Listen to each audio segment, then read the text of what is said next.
বন্ধুরা সবাই কেমন আছো? বেঙ্গলি ব্লগার সোমার চ্যানেলে আপনাদের সবার সুস্বাগত।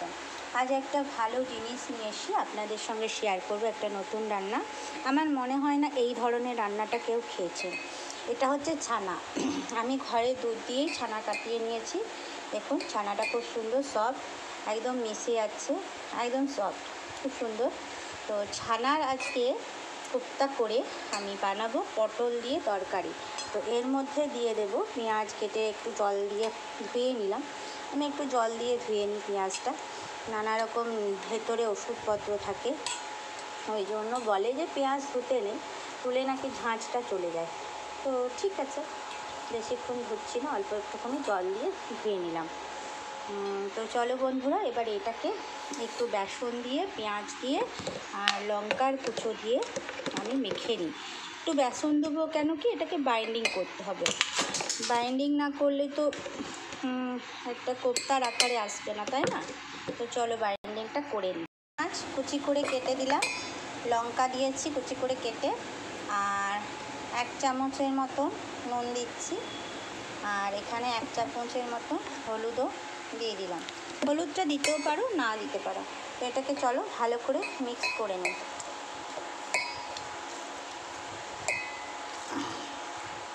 খুব বেশি বেসন দেবো না, খুব বেশি বেসন দিলে কিন্তু একটা ক্যাটকেটে ভাব হয়ে যাবে। তো এটা ভালো করে মিক্স করে বাইন্ডিং করে নিই।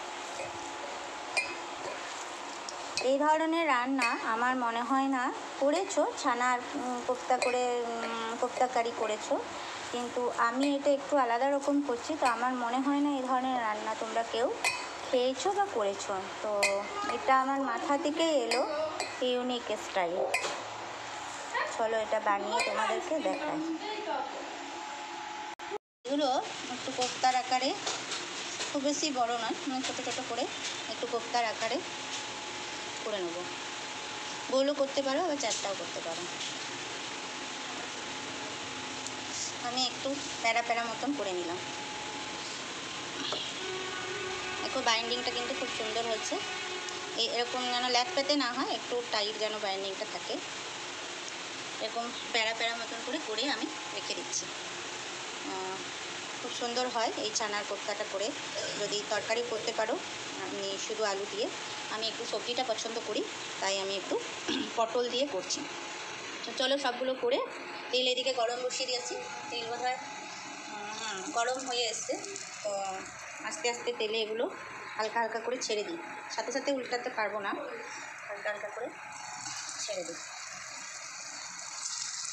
একসাথে অনেকগুলো দেওয়া যাবে না, আস্তে আস্তে করতে হবে। এবার এক পাশটা ভাজা হোক, তারপরে আরেক দিকটা ভাজবো, আর বাকিগুলো আমি একটা সেপ দিয়ে রেখে দিই। এগুলো আস্তে আস্তে দু পাশটা আমি ভালো করে ভেজে নিয়েছি, একটু লাল লাল করে। চলো এগুলো তুলে নিই আস্তে আস্তে।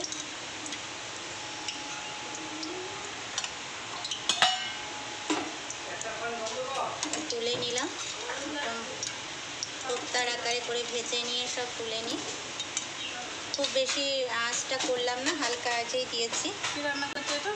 লাল করে ভেজে তুলে নিয়েছি, আর বাকিগুলো দিয়ে দিলাম। আস্তে আস্তে ভাজা হোক। এগুলো সুন্দর করে ভাজা হয়ে গেছে। এবার ওই তেলের মধ্যেই আমি পটলগুলো, আলুগুলো ভেজে নেবো একটু। আগে পটলগুলো ভেজে নিই, তারপরে আলুগুলো ভাজবো। এগুলো আলাদা আলাদা করে ভাজলে ভালো হয়, ভাজাটাও ভালো হয়।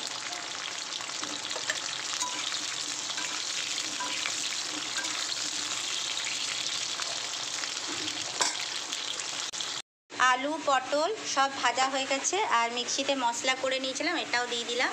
এখানে দিয়েছি জিরে, অল্প আদা, কাঁচা লঙ্কা, 4-5টা কাঁচা লঙ্কা, 4-5টা শুকনো লঙ্কা, আর একটু দিয়েছি চিনেবাদাম। চিনেবাদাম দিলে তরকারিটা খুব ভালো টেস্ট হয়, তাই চিনেবাদাম দিয়েছি, এবং গাঢ় গাঢ় হয়। তো এটা একটুখানি মশলাটা কষিয়ে নিই ভালো করে, নুন হলুদ দিয়ে। এর মধ্যে নুন হলুদও দিয়ে দিই। নুন হলুদ দিয়ে ভালো করে মশলাটা কষিয়ে নিই। নুন দিয়ে দিলাম বড় 1 চামচ, আর একটু হলুদও দিয়ে দিই 1 চামচ।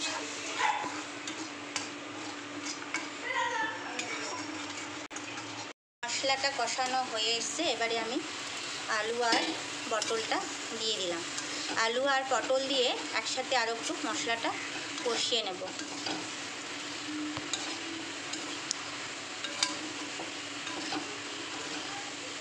খুব বেশি তেল মশলা লাগে না, অল্প তেল মশলাতে এটা হয়ে যায়।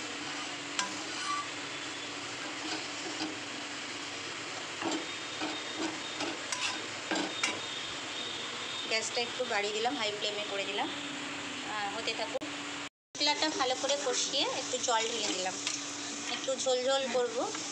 একটু ঝোল ঝোল না করলে ভালো লাগবে না খেতে, একদম গা মাখা হলে হবে না, এটা কিন্তু একটু ঝোল ঝোল হবে। চলো এটা ফুটতে থাকুক, একটু ঢাকা দিয়ে দিতে হবে।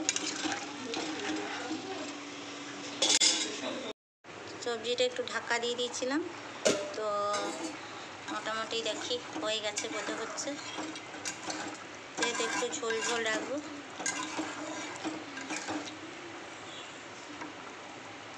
আলুটা সেদ্ধ হয়ে গেছে, মানে হয়ে গেছে। এবার বড়াগুলো একে একে দিয়ে দিই, ছানার বড়াগুলো।